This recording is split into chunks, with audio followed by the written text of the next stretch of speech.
සරය පුරා නව සුවඳක් විහිදෙනවා.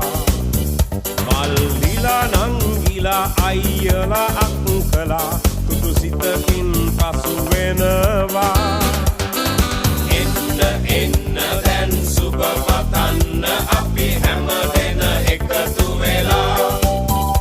සුබ උපන්දිනක් වේවා, ජීවිතයම සරු වේවා, දෙවියන් ඔබ රැක දේවා.